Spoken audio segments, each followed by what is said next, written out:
ಅಪ್ಪ ಈ ಮಂತಿನ credit card ಬಿಲ್ದೆಲ್ಲ sort ಆಯ್ತು. ಏನು ಸಾರ್ಟ್ ಆಯ್ತು? ಲಾಸ್ಟ್ ಮಂತ್ ನೀನು ಮಾಡಿದ್ದು ನೋಡಿದ್ದೀನಿ. ಅದು ಒಳ್ಳೆ ಐಡಿಯಾನೇ ತಾನೇ. ನನಗಂತೂ ಸ್ವಲ್ಪನೇ ಇಷ್ಟನೇ ಆಗಲಿಲ್ಲ ಅದು. ಹೋಗ್ಲಿ ಬಿಡು, ಏನೇ ಆಗಲಿ ಇವಾಗ ಕ್ರೆಡಿಟ್ ಕಾರ್ಡ್ ಬಿಲ್ ಅನ್ನೋದು ಜಸ್ಟ್ ಡೇಟಾ ಲೆಕ್ಕ, ಆ್ಯಕ್ಚುಯಲ್ ಮನಿ ಏನಲ್ವಲ್ಲ. ಆ ಥರ ನೋಡಿದರೆ ಜೈಲು ಕೂಡ ಮನೆ ಲೆಕ್ಕನೇ. ಹಂಗೇನಲ್ಲ, ಇವಾಗ ಕ್ರೆಡಿಟ್ ಕಾರ್ಡ್ ಬಿಲ್ ಕಟ್ಟಲಿಲ್ಲ ನಾವು ಏನಾಗುತ್ತೆ? ಫಸ್ಟು ಲೇಟ್ ಫೀಸ್ ಕಳಿಸ್ತಾರೆ, ಮ್ಯಾನೇಜಬಲ್. ಇಂಟ್ರೆಸ್ಟ್ ಹಾಕ್ತಾರೆ, ಅದು ಕಟ್ಟುವ. ಇನ್ನೂ ಇಂಟ್ರೆಸ್ಟ್ ಹಾಕ್ತಾರೆ. ಸ್ವಲ್ಪ ಕಷ್ಟ. ಹೀಗೆ ಕಂಟಿನ್ಯೂ ಮಾಡಿದರೆ ಫ್ರೆಂಡ್ಲಿ ರಿಮೈಂಡರ್ ಕಾಲ್ಸ್ ಬರುತ್ತೆ. ಹಾಗೆ ಕಂಟಿನ್ಯೂ ಮಾಡಿದರೆ ಜೇಲ್ ಅಂತ ಮಾತ್ರ ಹೇಳ್ಬೇಡ. ಏನಿಲ್ಲ, ವಸೂಲಿ ಮಾಡಲಿಕ್ಕೆ ಮನೆ ಬಾಗ್ಲಿಗೆ ಬರ್ತಾರೆ. ಓಕೆ, ಇದು ಬ್ಯಾಡ್ ಅಲ್ಲ. ಸೊಲ್ಯೂಷನ್ ಏನು?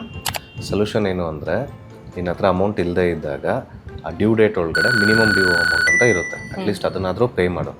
ಅಥವಾ ಅಮೌಂಟ್ ಇದ್ದಾಗ ಸ್ವಲ್ಪನೇ ಕ್ಲಿಯರ್ ಮಾಡ್ಕೊಂಡು ಬಾ.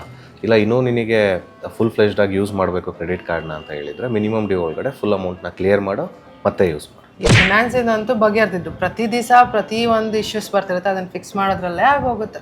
ಹೌದು. ಸೊ ನೀವು ಅಷ್ಟೇ ನಿಮ್ಮ ಕ್ರೆಡಿಟ್ ಕಾರ್ಡ್ ಬಿಲ್ಸ್ನ ಜಾಸ್ತಿ ಡ್ಯೂ ಇಟ್ಕೊಳ್ಳಿಕ್ಕೆ ಹೋಗ್ಬಿಡಿ. ಏನಕ್ಕೆ ಅಂದರೆ ಬೇರೆ ಯಾವುದೇ ಲೋನ್ಸ್ಗಿಂತನೂ ಕ್ರೆಡಿಟ್ ಕಾರ್ಡ್ ಇಂಟ್ರೆಸ್ಟ್ ರೇಟು ತುಂಬ ಜಾಸ್ತಿ. ಸೊ ನೀವು ಕೂಡ ನಿಮ್ಮ ಕ್ರೆಡಿಟ್ ಕಾರ್ಡ್ನ ಡ್ಯೂ ಡೇಟ್ ಒಳಗಡೆ ಪೇ ಮಾಡ್ಕೊಳ್ಳಿ. ಹಾಗೆ ನಮ್ಮ ಇನ್ಫಿನ್ಸ್ ಪೇಜ್ನ ಫಾಲೋ ಮಾಡಿ.